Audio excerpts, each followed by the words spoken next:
that has been very deliberate and on purpose. Because if there's an end goal, once I do it, I will then say, well, what's next? And I don't want to spend my whole life sort of just saying, what's next? What's next?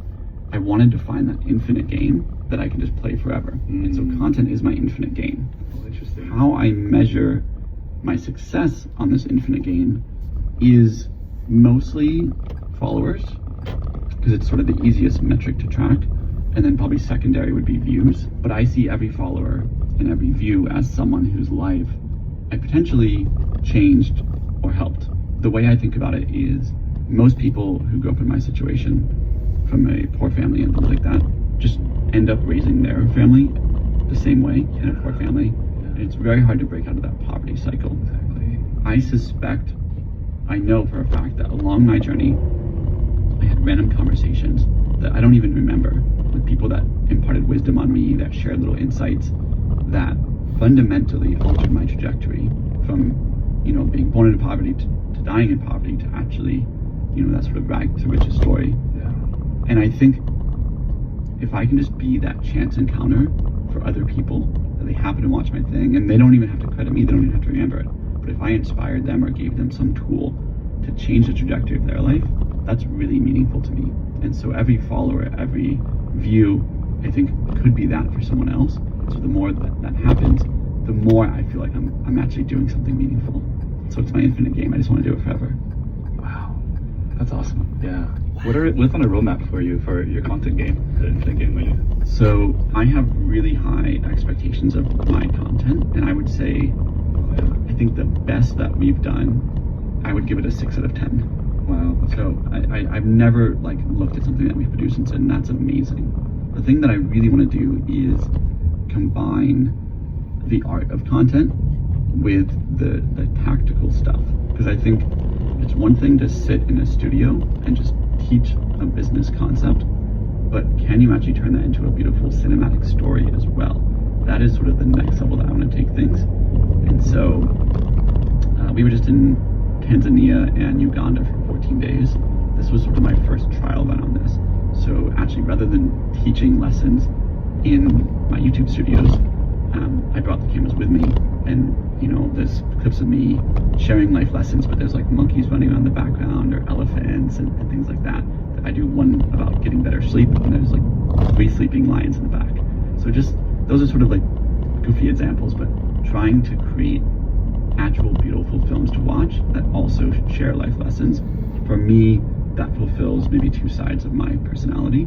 I want to be a teacher, I want to share the lessons, but I also am maybe leaning a bit more into the artist phase of this life.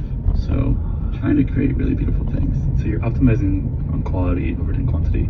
Yes.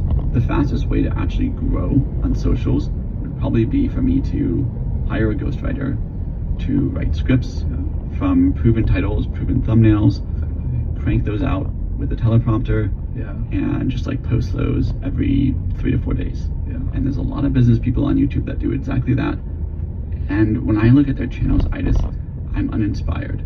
I'm like, you're doing the same title, thumbnail as 5 other people, and you're all sort of copying each other, saying similar things, but a little bit different. And to me, that's the sort of content you produce when you need it to work, because you need the money. And I don't need this to work. I really want to do this. And so I'm doing it from a different lens, and therefore I can take my time, produce things that I actually am proud of, rather than just trying to just crank out videos for views. Yeah, because people would say the name of the game for content is volume, right? Even low quality content, if it kind of just hits, it goes viral, right? Yeah, totally. And a lot of people are kind of optimized for that. Yeah, I would say we did volume for the first year. We did a long form a week and a short form every day. Okay. Every day. That's volume. And then we deliberately slowed down the volume. So this year, I think I've only published maybe 10 long form videos, whereas last year on the same pace I would have published 30 or 40. But the quality keeps going up, and then the goal is to get back to a place where maybe similar quantity, but with that quality standard. So we've set the quality standard at a certain level, and now we're just trying to build the systems to get to that quantity. I think we're pretty close on short form in terms of quality and quantity. We still actually are now back to a short form a day.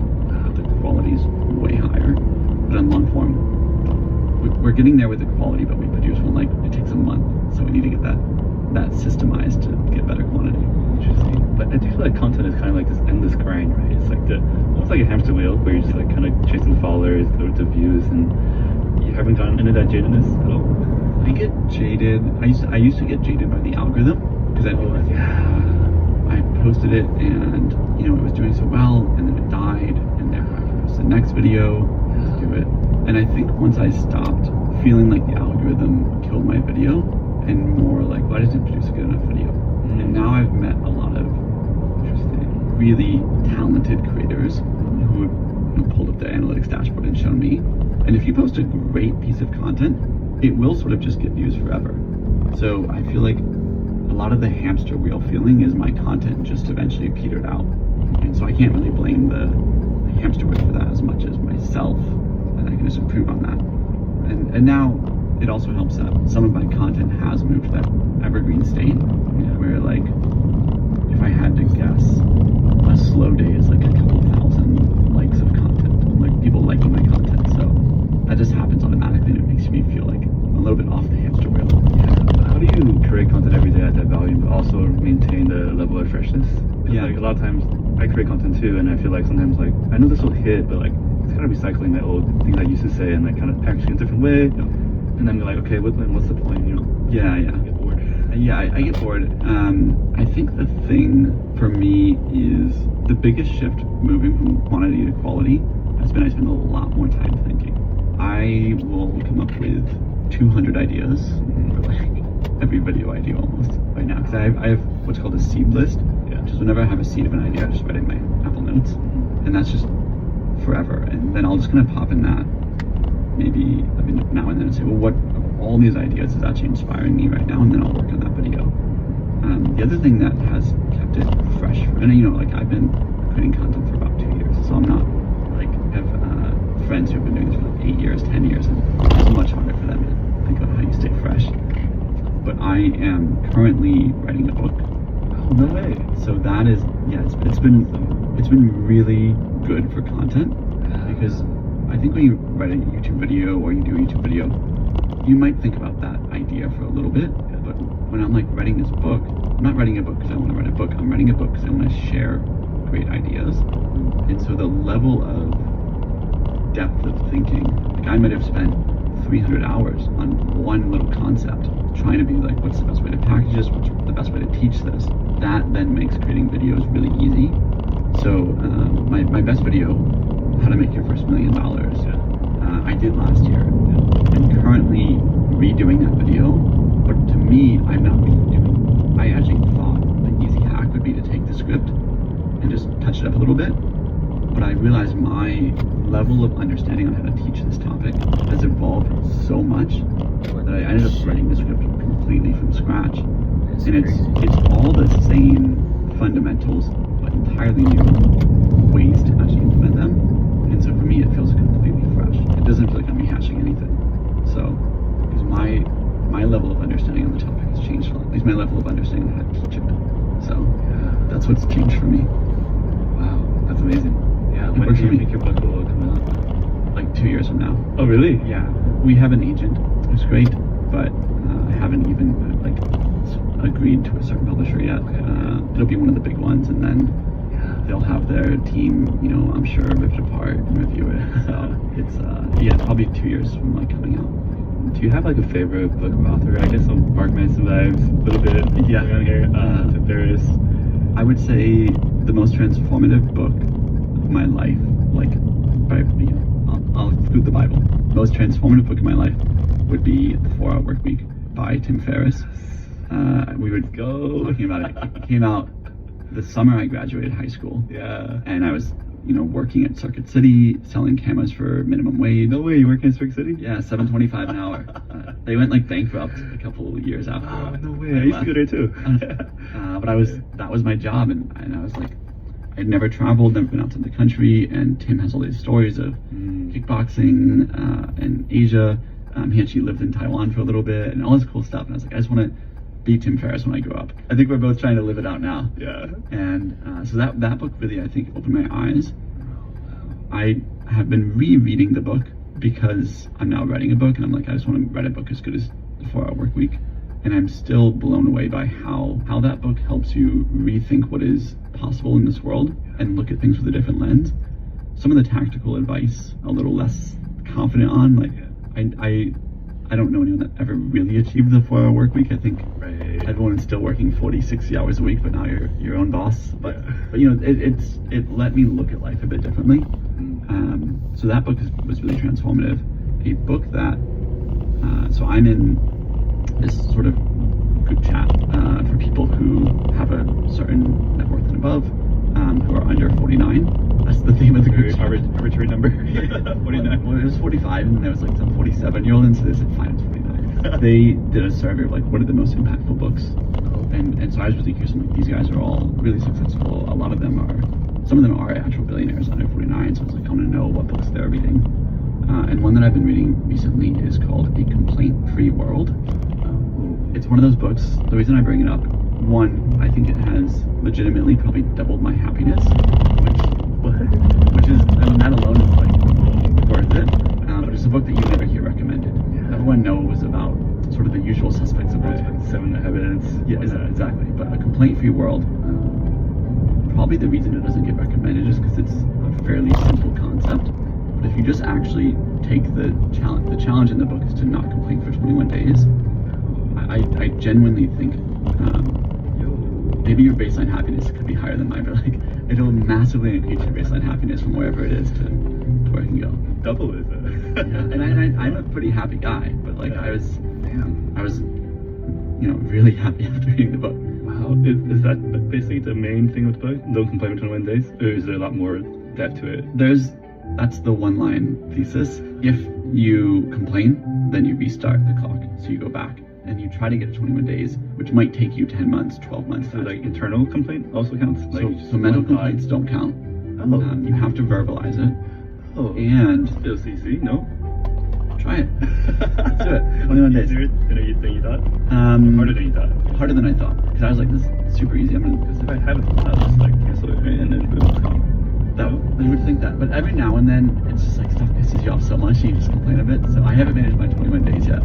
No way. But I just read it like a couple months ago, so I read it like maybe just over a month ago. So do you have to verbalize it to someone else or just to yourself? You have to say it out loud. But the distinction that's been really helpful for me is stating the facts obviously don't count as complaints.